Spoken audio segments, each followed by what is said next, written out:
Hello guys, আসসালামু আলাইকুম। সবাই কেমন আছেন? আমি আলহামদুলিল্লাহ ভালো আছি। তো গাইস, আজকে চলে আসলাম পাঁচটা মিনার হাজিপাড়া।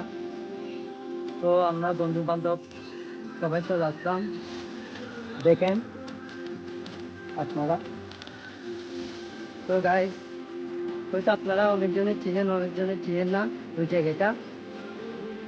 তো আজকে খুব সৌন্দর্য একটা পরিবেশ জায়গা। তো আমরা চলে আসলাম, অনেক আনন্দ হয়েছে। আমাদের বন্ধু বান্ধব সবাই মিলে এসেছি আজকে। খুবই একটা দৃশ্য, তারা হয়তো জানেন এটা, যারা এসেছে ওরা জানে হয়তো। তো গাইস, আপনারা সবাই ওই জায়গাটা কিরকম সৌন্দর্য জায়গা